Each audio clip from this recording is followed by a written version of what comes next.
అందరికీ నమస్కారం. నా పేరు సత్యకళ.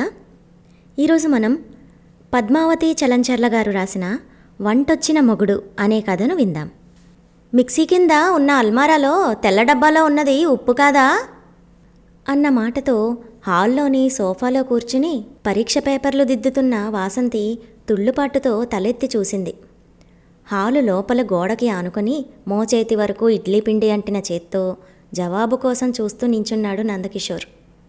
జారిపోతున్న లుంగీని ఉండలు చుట్టి పైకి దోపి బనియన్ లేకుండా ఇప్పుడిప్పుడే వస్తున్న చిన్న పొట్టతో, పని చేయడం వలన పట్టిన చిరు చెమటతో, ఏ భావమూ పలకని మొహంతో ఒక కాలు గోడకు పైకి తన్నిపట్టి ఇడ్లీ పిండి కారిపోకుండా చేతిని ఎత్తిపట్టి నించున్నాడు. మామూలుగా అయితే ఆ అవతారం నవ్వుని తెప్పిస్తుంది. కానీ వాసంతికి కంపరం వేసింది. కొంత అయోమయంతో, కొంత భయంతో, కొంత చిరాకుతో. కాదు అని, ఏం చేశావు అని అడిగింది. ఎదురుగా కూర్చున్న ట్యూషన్ పిల్లలు నవ్వు మొహంతో ఉత్సాహంతో చూస్తున్నారు అతని వైపు. ఏం చేయలేదులే, నువ్వు అంతలా ఇదైపోకు. ఉప్పేమో అనుకుని ఇడ్లీ పిండిలో వేశా, కాదనిపించి నోట్లో వేసుకొని చూశా. వెంటనే మొత్తం కుప్పకుప్పగా తీసేశా. అయినా ముగ్గుపిండి డబ్బా అక్కడ పెట్టుకుంటారా ఎవరైనా? తనదేం తప్పులేనట్లు సమర్థించుకున్నాడు కిషోర్. పోపు సామాన్లు పెట్టే చోటు వదిలేసి మిక్సీ కింద ర్యాక్లో చూస్తాడా ఎవడైనా? 2 డాలు వత్తి పలుకుతూ ప్రశ్నించింది వాసంతి. అయినా నీకు మోచేతి వరకు పిండి ఎందుకంటింది? ఎన్నిసార్లు చెప్పాను గరిటెతో కలపమని? చేతి నిండా గిన్నె నిండా పూసి పెడతావు. నేను వేసినప్పుడు ఇలాగే ఉంటుందా? గిన్నె కానీ చెయ్యి కానీ. చిరాగ్గా పేపర్లో తలదూర్చింది. పిల్లలు కూడా టీచర్కి కోపం వచ్చిందని తలదించుకొని చదవడం మొదలుపెట్టారు. ఇడ్లీ పిండైనా దోశపిండైనా ఉప్పు వేసినప్పుడు చేత్తో కలిపితేనే సమంగా కలుస్తుంది, రుచిగా కూడా ఉంటుంది. చేయి కడుక్కుంటూ అన్నాడు. మీ బామ్మేగా చెప్పింది? మా అక్క కూడా అదే అంటుంది. మా బావ ఎంత మెచ్చుకుంటారు మా అక్క చేతి వంటను. నువ్వు తింటావుగా, అదంతా చెయ్యి తీరు. నీ మొహం, అదేదో రూల్ అన్నట్లు మాట్లాడకు. పని శుభ్రంగా చేయడం చేతకాదు కానీ కోపంగా అంది. అతను నిలబడిన తీరు ఆడపడుచుని గుర్తు చేస్తుంది. ఆవిడ కూడా అంతే. వస్తే వంట నేను చేస్తానులే అమ్మాయి అంటూ కిచెన్లోకి వెళ్తుంది. రాత్రి అదే సమయంలో ఆవిడ సీరియల్స్ కూడా వస్తాయి. వంట చేస్తూ కిచెన్లోకి హాల్లోకి తిరుగుతూ ఉంటుంది. ఏదైనా ముఖ్యమైనవి అనుకుంటే ఆ గోడకు అలాగే ఆనుకొని నించుంటుంది. వాసంతి మొహం చూసి ఇంకేం మాట్లాడలేదు కిషోర్. పిల్లలు వెళ్ళిపోయిన తర్వాత తన పరిస్థితి తలుచుకుంటూ చిరాకును కంట్రోల్ చేసుకుంటూ పేపర్లను కట్టిపెట్టి ట్యూషన్ అయ్యిందనిపించింది వాసంతి. ఇడ్లీ పిండి కలిపిన గిన్నె పక్కన పెట్టేసి నోరు విప్పకుండా న్యూస్ పేపర్ తీసుకుని బాల్కనీలోకి వెళ్ళాడు కిషోర్. అక్కడైతే పెద్దగా అరవదని, ఈలోపు కాస్త కుదుట పడుతుందని. పిల్లలు వెళ్ళిన తర్వాత దిగాలుగా అలాగే సోఫాలో చేరగిలపడిపోయింది. కళ్ళలో అసహాయతతో కూడిన సన్నని నీటిపొర. ఈ మాత్రానికేనా అనుకోకండి. ఎవరితో చెప్పుకోవాలి తన బాధ? ఎవరికి అర్థమవుతుంది? తమ్ముడికి చెప్తే మరదలితో సహా కలిసి నవ్వుతారు. స్నేహితురాలితో చెప్తే ఊరుకుందు, రుచిగా వండి పెడితే హాయిగా తిని కూర్చోక అంటుంది. తల్లితో తన బాధ పంచుకుందామంటే మగపిల్లాడితో వంట పని ఇంటి పని చేయించింది చాలక మళ్ళీ వంకలు పెడతావా అంటూ తిడుతుంది. నేను చేయించను మహాప్రభో, తనకే ఆ పనులు ఇష్టం అంటే వినిపించుకోదు. కళ్ళు మూసుకున్న వాసంతికి గతం సినిమాల్లోలాగా గిరగిరా తిరిగింది. పెళ్లి చూపులు. అబ్బాయికి హైదరాబాదులో మల్టీనేషనల్ కంపెనీలో ఉద్యోగం అనేసరికి మరే విషయాలు స్ఫురించలేదు. హైదరాబాదు సాఫ్ట్వేర్ ఎంప్లాయీ, ఇది చాలు కళ్ళు మూసుకొని ఎస్ చెప్పడానికి. విజయవాడలో పుట్టి పెరగడంతో చుట్టాలంతా ఆ చుట్టుపక్కలే. గుంటూరు, తెనాలి, రేపల్లె, బాపట్ల. ఇదే ప్రపంచం, ఇదే లోకం. చిన్నప్పుడే నిర్ణయించుకున్న నా జీవితం భవిష్యత్తు హైదరాబాదేనని. హైదరాబాద్ చుట్టూ ఎన్నో కలలు కన్నా. పెద్ద పెద్ద భవనాలు, మల్టీప్లెక్స్లు, మెట్రోలు, రోడ్లు, ఆఫీసులు నాకు కిక్కునిస్తాయి. ఎవరి పని వారు చేసుకుంటూ ఎంత ఆనందంగా ఉంటారు. కానీ ఎక్కడో చిన్న నిరాశ. అమ్మా నాన్న హైదరాబాదు సంబంధం తెస్తారా, ఒప్పుకుంటారా అని. విజయవాడలోనే స్కూలు, విజయవాడలోనే ఇంటర్, ఇక్కడే డిగ్రీ, ఇక్కడే పీజీ, ఇక్కడే బీఎడ్, ఇక్కడే ఉద్యోగం. నా జీవితంలో కృష్ణానది తప్ప మరేం లేదు. ఛీ. ఇంట్లో సంబంధాలు చూడటం మొదలుపెట్టినప్పుడు ఖచ్చితంగా చెప్పా, హైదరాబాదు సంబంధం అయితేనే చేసుకుంటానని. దాని మొహంలే అంది అమ్మ పట్టించుకోకుండా. నేను వాళ్లను పట్టించుకోకుండా హైదరాబాదు కాని సంబంధాలన్నీ తిరక్కొట్టేశాను. ఫైనల్గా ఈ సంబంధం వచ్చింది. కిషోర్ హైదరాబాద్లో సాఫ్ట్వేర్ ఎంప్లాయీ. ఈ ఒక్క క్వాలిఫికేషన్ చాలు, నా జీవితం అంతా మెట్రో సిటీస్లో గడిచిపోతుంది. లాంగ్ డ్రైవ్లు, ఏసీ ట్రైన్లు. ఈ విజయవాడ మూలాన ఏనాడు ఏసీ ట్రైన్ మొహం కూడా చూడలేదు. అదృష్టం బాగుండి పెళ్ళికొడుక్కి నేను నచ్చితే బిర్లా మందిరికి వస్తానని మొక్కుకున్నా. కనకదుర్గమ్మను వదిలేశానని అనుకోకండి. నా బాధ ఏంటో కనకదుర్గమ్మకు తెలుసు. చుట్టుపక్కల ఊళ్ళో నుండి ఎవరు వచ్చినా కనకదుర్గమ్మ దర్శనం డ్యూటీ నాదే. పూలమ్మిలు, కొబ్బరికాయల వాళ్లకు, చెప్పుల వారికి నేను సుపరిచితం. పూజారులకు కూడా. వచ్చిన చుట్టాల సోది వింటూ గుడికి తీసుకెళ్ళి కొబ్బరికాయలు, ప్రసాదాలు కొనిపించుకొని అమ్మవారి దర్శనం చేయించుకొని తీసుకురావడం నా 8వ తరగతి నుండే మొదలు. కొత్తలో బాగున్నా తర్వాత చిరాకు, కోపము, ఆ తర్వాత అసహనము పుట్టుకొచ్చింది. నా వల్ల కాదు అని మొత్తుకున్నా. నేర్చుకోవాలి ఇవన్నీ, బెజవాడ అమ్మాయిలంటే కత్తి అనిపించుకోవాలి అంటూ సూక్తి రత్నాలు. కొంతలో కొంత ఊరట. కనకదుర్గమ్మతో నా మొర చెవిన వేసేదాన్ని. ఏ మాట కామాటే, అమ్మను ఎన్నిసార్లు దర్శించినా చాలదు. నాకు తెలియకుండానే చేతులు జోడించి ప్రశాంతంగా కళ్ళు మూసుకునేదాన్ని. అబ్బాయి వాళ్ళది పొన్నూరు దగ్గర చిన్న ఊరు. తల్లి తండ్రి చిన్నతనంలోనే పోవడంతో నానమ్మ పెంచింది. అక్క, తమ్ముడు ఇద్దరికీ 10 ఏళ్ల వ్యత్యాసం ఉంది. బావగారికి రైల్వేస్లో ఉద్యోగం. మనవడు ఎక్కడ కాలేజీలో చేరితే తను అక్కడికి వెళ్ళి ఉంటూ చదివించుకుందట నానమ్మ. హైదరాబాదులో ఉద్యోగం చేరితే కూడా తను వదల్లేదట. ఇంతకాలం ఉండి కూడా జాగ్రత్తగా చూసుకుందిట. పెళ్ళైతే ప్రశాంతంగా ఊపిరి పీల్చుకుంటుందట. ఇక్కడి వాళ్లే కాబట్టి అమ్మా నాన్నలు ఇష్టపడ్డారు. హైదరాబాద్ సాఫ్ట్వేర్ ఎంప్లాయీ కాబట్టి నాకు అంగీకారమే. దుర్గమ్మ తల్లి నా మొర ఆలకించింది. నాకు నేను ముందే చెప్పుకున్నా, అబ్బాయి ఎలా ఉన్నా సర్దుకుపోవాలని. అవ్వ కావాలి, బువ్వ కావాలి అంటే కుదరదు కదా. నిశ్చయించుకున్న పెళ్లికి చూడటం ఎందుకులే అని పెళ్లి చూపుల తంతును నేను పెద్దగా పట్టించుకోలేదు. నా బుర్ర నిండా మెట్రో ట్రైన్లు, మల్టీప్లెక్స్లే తిరుగుతున్నాయి. నిశ్చితార్థంలో చూశాను. సంతోషం ఉప్పొంగింది. నిజంగా బాగున్నాడు. కాదు అందంగా ఉన్నాడు. నాకన్నా కూడా తెల్లగా, ఎత్తుగా, ఎత్తుకు తగిన లావుతో హుందాగా కూడా అనిపించాడు. తన ముందు నేనే తేలిపోతాను. ఎందుకు ఒప్పుకున్నాడబ్బా? ఎంక్వైరీలో తేలింది. ఎక్కడో దూరపు చుట్టరికం, మంచి బలగం ఉన్న సంబంధం కావాలని నానమ్మ ఆశ. సో నానమ్మకి మా చుట్టాలు పలుకుబడి బాగా నచ్చి ఉంటుంది. పాపం 2 పిల్లల్ని పెంచి పెద్ద చేయడానికి ఎన్ని అవస్థలు పడిందో. ఆవిడ్ని దగ్గరే ఉంచుకొని బాగా చూసుకోవాలని నిర్ణయించుకున్నాను. తన ఆలోచనలు, హాబీలు అన్నీ తెలుసుకొని నన్ను నేను కొంత మార్చుకోవాలి. నాకు శీఘ్ర కోపం, మొండితనం అంటారు. తగ్గించుకొని తనకు అనుకూలంగా బతకాలి. తనకు ఇష్టమైన వంటలేవో తెలుసుకొని నేర్చుకోవాలి. పిజ్జాలు, బర్గర్లు, నూడిల్స్ లాంటివి నేర్చుకుని చక్కగా వండి పెట్టాలి. అస్తమానం బయట తింటే ఆరోగ్యాలు పాడవుతాయి.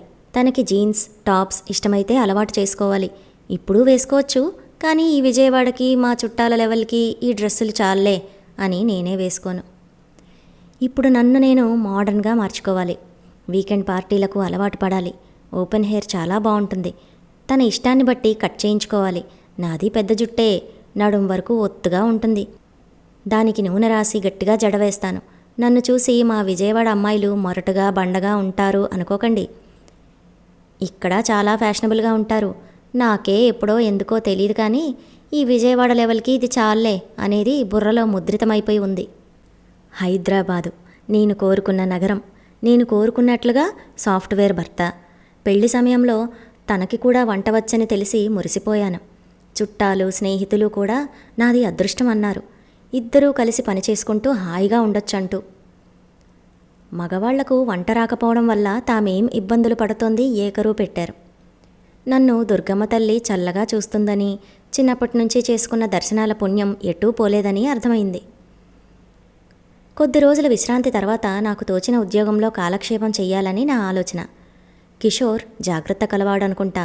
3 బెడ్రూమ్ల ఫ్లాటు, దానికి తగ్గ సామాన్లు అన్నీ అమర్చిపెట్టుకున్నాడు. నా జీవితానికి ఇంకే కొరత లేదనిపించింది. ఫైనల్గా నాకు విజయవాడ బెడద వదిలింది. హమ్మయ్యా, నా జీవితం హాయిగా ఆనందంగా సాగిపోతుందిక. వాసంతి, వాసంతి, లే అన్న పిలుపుతో తెల్లారి మెలకువ వచ్చింది. కిషోర్ ఎప్పుడు లేచాడో. ఫ్రెష్గా ఉన్నాడు. స్నానం చేశాడనుకుంటా. టైం చూసా, 5:30. 5:30కే మీ స్నానం అయిపోయిందా? ప్రశ్నార్థకంగా చూశాను. యోగా కూడా చేశాను. మీరు యోగా కూడా చేస్తారా? నాలో విస్మయం. ఏం చేయకూడదా? జాబ్లో చేరిన తర్వాత నేర్చుకున్నా, చేస్తున్నాను.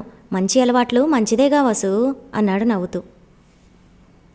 నేను నవ్వుతూ లేచి వాష్రూమ్కి వెళ్ళాను.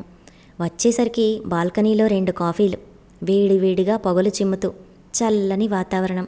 చాలా సంతోషమేసింది. ఎంత అదృష్టవంతురాలిని! ఎంతమంది భర్తలు ఉదయాన్నే ఇలా భార్యలకు కాఫీతో సుప్రభాతం చెప్తారు? మా అమ్మ అయితేనా పొద్దున్నే దండకాలు, లేవలేదని, పనిలో సాయం చేయలేదని. అబ్బే వద్దు, ముందు ఇంత మంచి ఉషోదయాన్ని, కాఫీని ఆస్వాదించాలి. కాసేపు తర్వాత వంటగదిలోకి వెళ్ళా. అన్నీ నీట్గా సర్ది ఉన్నాయి. చిరునవ్వుతో, నేను వస్తున్నానని ఇల్లు బాగా సర్దారే. లేదు, ఇల్లు ఎప్పుడూ ఇలాగే ఉంటుంది. ఆర్గనైజ్డ్గా ఉంచడం నాకు అలవాటు. తను మాట్లాడే ప్రతి మాట నేనెంత అదృష్టవంతురాలినో తెలియచేస్తుంది. టీలో అందరూ అల్లం వేస్తారు, కానీ లవంగ, దాల్చిన చెక్క వెయ్యి, అదో రుచి. చాలా బాగుంటుంది. ఓ అవునా, ట్రై చేస్తాను. రాత్రి భోజనం. చుక్కకూర కందిపప్పులో కన్నా పెసరపప్పుతో చాలా ఇముడుతుంది. గుమ్మడి వడియాలతో అదిరిపోతుంది. చూడు, ఈసారి చేసి పెడతా. నాకు తెలియని విషయం ఏమో ఉంటుందేమో. చేస్తానంటున్నాడుగా, చెయ్యని. చేస్తే తినడానికేం? మరో పూట కాఫీ, పాలు స్టవ్ మీద కన్నా కుంపటి మీద కాస్తే ఆ రుచే వేరు. అవన్నీ ఇక్కడ కుదరవు కదా కిషోర్. కుదరవు, కానీ చెప్తున్నా. సరే, ఈ శనివారం వంట నేనే చేస్తా, చూద్దుగాని. వద్దు కిషోర్, వచ్చి 2 నెలలు అయింది. నువ్వు అసలు నన్ను బయటకు తీసుకెళ్లనే లేదు. బయటనే భోంచేద్దాం. బయటకు వెళ్దాం, కానీ భోజనం ఇంట్లోనే చేద్దాం. వంట నేను చేస్తాగా. అప్సెట్గా అనిపించింది, కానీ చేసేదేం లేక సరేనన్నాను. భోజనం తర్వాత బయటకు వెళ్తామన్న ఆనందంతో లేచాను. అప్పటికే కిషోర్ స్నానం చేసి కాఫీ ఫిల్టర్ వేశాడు. ఫిల్టర్ కాఫీ నాకు ఇష్టమే, కానీ అంత ప్రాసెస్ నచ్చదు. ఇవాళ ఫిల్టర్ కాఫీ అంత ఆనందాన్ని ఇవ్వలేదు. 2 వారాల క్రితమే తనని కిచెన్లోకి రావద్దని గట్టిగా వార్నింగ్ ఇచ్చాను. నేను చేసే ప్రతి పనిని ఇలా కాదు, అలా కాదు, ఇది వెయ్యి, అది వెయ్యి, ఇది ముందు వెయ్యాలి, అది తర్వాత వెయ్యాలి. అబ్బో, రన్నింగ్ కామెంటరీ సాగిపోతూనే ఉంటుంది. ఏదీ నా లెక్క ప్రకారం జరగదు. వంట బాగానే ఉంటుంది. ఏ మాటకు ఆ మాటే చెప్పుకోవాలి. కిషోర్ వంట అద్భుతంగా చేస్తాడు. అంతేకాదు, ఇష్టంగా చేస్తాడు. వంటే కాదు, ప్రతి పని అంతే. పక్కా ప్రణాళిక. దేని తర్వాత ఏది, ఎంత, ఎప్పుడు వెయ్యాలి అన్నది చాలా లెక్క ప్రకారం ఉంటుంది. నేను మామూలుగానే అందరిలాగే చేస్తాను. ప్రతిరోజు తినేటప్పుడు ఏదో ఒక కామెంట్. అది నాకు నచ్చడం లేదు. టొమాటో పప్పుకి దొండకాయ వేపుడు బెస్ట్ కాంబినేషన్. అది కూడా దొండకాయలు గుండ్రంగా కొయ్యాలి. దోసకాయ పప్పుకి వంకాయ కొబ్బరికారం సూపర్గా ఉంటుంది, పొడవు వంకాయలు. పొట్లకాయ పెరుగు పచ్చడికి బెండకాయ డీప్ ఫ్రై బాగుంటుంది. సాంబారుకి ఆలూ ఫ్రై కన్నా చేమదుంప మిరియపు కారం బెస్ట్. గుమ్మడి వడియాలు, బియ్యపు వడియాలు, మినప వడియాలు, ఇలా ఏవి దేనితో అద్భుతంగా ఉంటాయో చెప్తూనే ఉంటాడు. ఇవాళ గోంగూర పచ్చడి ఎండుమిరపకాయలతో చెయ్యి. మిరపకాయలతో పాటు ధనియాలు, జీలకర్ర వేయించు. రోజు భోజనం టైంలో ఇదో చర్చ తనకి. మొదట్లో ఇష్టంగానే అనిపించినా రాను రాను చిరాకు మొదలైంది నాకు. కాఫీ, స్నానం, ఆంజనేయస్వామి గుడి. నువ్వలా కూర్చో, కాసేపట్లో అల్లం వేసి మంచి పెసరట్టు వేసి పెడతా నీకు. మరి పిండి రాత్రే నానేసేగా. నువ్వలా కూర్చో, నేను చిటికలో వేసేస్తా. చుర్రుమంది నాకు, కానీ ఆకలి వేస్తోంది. మౌనంగా వెళ్ళి సోఫాలో కూర్చుని టీవీ ఆన్ చేశా. వేసినంతసేపు నాన్నమ్మ, అక్క, టిఫిన్లు, వంటలే. ఎవరు ఎలా చేస్తారన్నదే. నీకు కూడా వేసేయి కిషోర్, ఇద్దరం కలిసి తిందాం. వద్దొద్దు, పెసరట్టు వేడిగానే తినాలి, చల్లారితే బాగోదు, నువ్వు తినేసేయి అంటూ ప్లేట్ తీసుకొచ్చాడు. వేడివేడి పెసరట్టు, నెయ్యి కారుతూ ఆత్మారాముడు తృప్తిపడ్డాడు. తను కూడా తెచ్చుకొని తింటూ ఏవేవో చెప్తున్నాడు, వింటున్నాను. ఈసారి మా ఊరు వెళ్ళినప్పుడు మంగళంలో వేయించిన కందిపప్పుతో గోంగూర పప్పు చేసి పెడతాను. అది తింటే నువ్వు ఈ పచ్చిపప్పు అసలు నోట్లో పెట్టవు. మంగళమా? అయ్యో, అది కూడా తెలీదా వసు? అదేదో 8వ వింతలాగా చూశాడు. తెలీదు ముక్తసరిగా అన్నా. హాయిగా పెసరట్టు తిన్న ఆనందం లేకుండా ఈ టాపిక్ నాకు నచ్చడం లేదు. మంగళం అంటే మొదలుపెట్టాడు పక్కనే కూర్చుంటూ. అబ్బా, ఎందుకు అడిగానా అనిపించింది. వద్దు కిషోర్, వంట చేసుకోవాలిగా, వదిలేయి. లేదా బయటికి వెళ్ళి భోంచేసి సరదాగా సినిమాకు వెళ్దాం అన్నాను. అతనికి బయట తినడం నచ్చదు. బయట వద్దు, నేను చేస్తాగా, ఎంతో టైం పట్టదు, నువ్వు ఏమీ చేయక్కర్లేదు, ఇది విను ముందు, ఎంత బాగుంటుందో వంట చేస్తూ చెప్తాలే. ఇష్టంగానే కూర్చున్నాను. మంగళం అంటే కళ్ళు అరమోడ్పులయ్యాయి. ఒక్కోసారి కుండలు పగిలిపోతాయిగా, ఆ పగిలిన కుండలో కింద భాగం అన్నమాట. దాన్ని పొయ్యి లేదా కుంపటి మీద పెట్టి పప్పు వేయించుతారు. మంట పెద్దగా పెట్టకూడదు, సన్నని సెగ మీద దోరగా వేయించాలి. నా కళ్ళు ఎప్పుడు మూతపడిపోయాయో తెలీదు. వచ్చిన కొత్తలో నన్ను నేను మోడర్న్గా మార్చుకోవాలి అని హెయిర్ కట్ చేయించుకున్నా. జీన్స్, పలాజోస్ కొనుక్కున్నాను. జీన్స్ వేసుకున్న రోజు తనకి పెద్దగా నచ్చలేదు. చక్కగా చీరనో డ్రెస్సో వేసుకోవచ్చుగా అన్నాడు. మీ నాన్నమ్మనో అక్కనో వేసుకోమను, నాకు ఇవే ఇష్టం, ఇవే వేసుకుంటా. ఒళ్ళు మండిపోయింది. విజయవాడలో వేసుకోలేదుగా అన్నాడు నా కోపాన్ని పట్టించుకోకుండా. నాకు కోపం వచ్చిందన్న విషయాన్ని కూడా గుర్తించలేదని. నీ మొహం, నువ్వేం చూశావు? నాకు షార్ట్స్, ఫ్రాక్స్ చాలా ఉన్నాయి, అవే వేసుకొని తిరిగేదాన్ని అక్కసుగా అన్నాను. అలాగా, నీకేవి ఇష్టమైతే అవే వేసుకోలే, కూల్గా సమాధానమిచ్చాడు. విజయవాడ ఒక నరకం అనుకుంటే ఇది ఇంకోలా ఉందేంట్రా బాబూ అనుకున్నా. దానికి తోడు ఇక్కడ తనకు అన్న ఉన్నాడు. చిన్న తాత, పెద్ద తాత, చుట్టరికాలు. ఉస్మానియాలో డాక్టరు. బొద్దుగా తెల్లగా దబ్బపండులా ఉంటాడు. ముట్టుకుంటే మరకపడిపోతుందేమో అన్నంత తెల్లగా ఉంటారు పిల్లలిద్దరూ. 2-3 నెలలకొకసారి కలుస్తుంటాం. ఆయన వచ్చిన రోజు మరీ ఇద్దరూ అదేదో లోకంలో ఉంటారు. దానిలో వాళ్ళ ఊరు, నాన్నమ్మ, అక్కలు, చెక్కలు, వంటలు, ఊళ్ళో కాలేజీ లేకపోవడం, హాస్టల్ ఖర్చులు, భరించలేని ఆర్థిక స్థితి, రూములు అద్దెకి తీసుకొని వండుకు తిని దానిలో నిష్ణాతులైపోయారు. ఆయన డాక్టర్ అవడం మూలాన సమయం దొరకదు కాబట్టి పర్లేదనుకుంటా. మా ఆయన మాత్రం నానమ్మ పెంపకంలో ఇదిగో ఇలా తయారయ్యాడు. ఆ బావగారు చాలా సరదా మనిషి. జోకులు, సెటైర్లు బ్రహ్మాండంగా వేస్తారు. ఇద్దరి మెయిన్ టాపిక్ వంట. బామ్మ ఎలా చేస్తుంది, అమ్మ ఎలా చేస్తుంది, దేంట్లో ఏం వేస్తే ఎలా ఉంటుంది. ఊరిలో ప్రతి ఒక్కడికి నిక్నేమ్. కాలవలు, ఈతలు చెప్పుకుని పగలబడి నవ్వుతుంటారు. మొదట్లో సరదాగానే ఉండి ఎంజాయ్ చేసేదాన్ని. ఇప్పుడది హద్దులు దాటి చిరాకు వచ్చింది.